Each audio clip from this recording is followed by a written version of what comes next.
Hello there, everyone, and welcome to UCTV Overtime. I'm Jermaine Trotter. And my name's Corinne Bush. Classes are canceled next Wednesday through Friday for Thanksgiving break. Overtime will not be aired next Wednesday, but we will return the following Wednesday on December 1st. So stay tuned for the upcoming sporting events that will happen while we're off the air on this week's segment of UCTV Overtime. The women's hockey team demolished King's College, kicking off the back-to-back matches on Friday. Not even 3 minutes into the first period, Utica stole the lead, netting the first goal of the game from Nicole Flack. And the score snowballed from there. It was one after another, Utica working their way up and away from King's College. At the end of the first period, Utica was up by 3.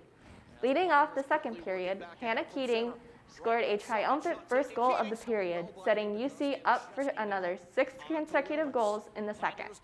Knowing they had this win in the bag, the Pioneers skated out for the final period, not giving up quite yet. Junior Abasada led on an assist from Holly Silva and Georgiana Santola. The final 2 goals were netted from Santula and Alexa Carlin, leaving the final score at 13-0, a win by a landslide for your Pioneers. Senior Georgiana Santula achieved an impressive hat trick, netting the puck once every period. Good job, Santula. Last Saturday, the men's football team dominated their opponents in their final home game of the season. Not only was this the team's senior night, but the game was also an honorary tribute to veterans. The game started off head-to-head as the score was tied at 7-7 in the first quarter, but the Pioneers were able to score yet again, bringing the score to 14-7 by halftime. In the third quarter, both teams scored 7 points, bringing the score to 21-14. Then in the final quarter, the Pioneers scored 14 more points. The final score of the game was Utica 35, St. John Fishers 14. Congrats to the football team on an amazing season. UC women's hockey team continued their impressive start to the season this past Saturday after defeating King's College for the second time over this past weekend, pushing the team's record to 4-1 on the season.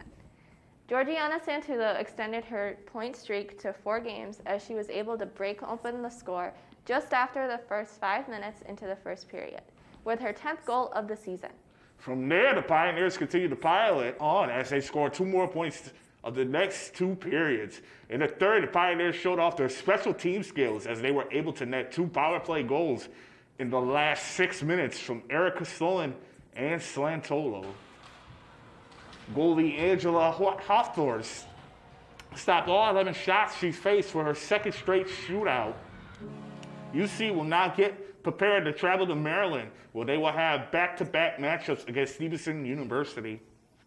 The women's basketball team played their first home game of the season against Alfred State College last Saturday. The game was very thrilling as Utica crushed Alfred in every quarter, the second quarter having the biggest lead, being 10 points ahead.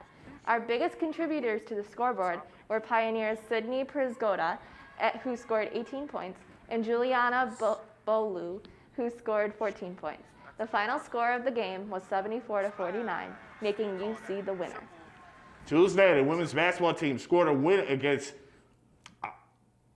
Aniana Red Dragons in a matchup with the ending score 70-67. Sydney Prisgoda caught up to Oneonta in the first half with a point, followed by Cora Sawyer. Utica held the lead going into the second half, a shallow 27-25 lead.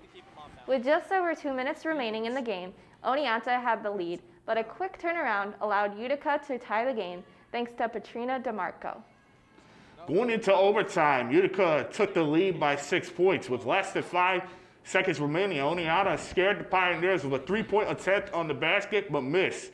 That gave Utica the win, the final score being 70-67. This Saturday, November 20th, the women's basketball team will be competing against the Massachusetts College of Liberal Arts. The game will begin at 2 p.m. at the Clark Athletic Center. The team is on a 3-game winning streak, so be sure to come and cheer on the team to keep it up. I will have the opportunity of doing color commentating for the game. Utica men's hockey return home to battle Amherst College at Adirondack Arena, November the 26th. Tune in online or come out and support. And the Utica College Thanksgiving tournament will continue next Saturday, November 27th, with the Pioneers going against whoever wins from the previous day. Depending on how Friday's tournament goes, it could be the Pioneers versus UMass Boston or SUNY Geneseo. The puck drops at 4 p.m. On Tuesday, November 30th, catch the women's basketball team back in action at the Clark Athletics Center. It's the Pioneers against the Wildcats. Utica will be facing the neighboring college, SUNY Pollen, in the MIGA court at 5 p.m. And that's all the UC sports we have for you this week. Thanks for tuning in, and don't forget to subscribe to our YouTube channel to stay up to date with everything going on in UC Athletics. Check out our Instagram every Friday for our new series, Moose Minute, when we get an inside look to our athletic team members and their personal interests. A reminder that we will be off the air next Wednesday and will return the following Wednesday on December 1st. Don't miss us too hard. We'll see you then, and as always, remember to fear the moose.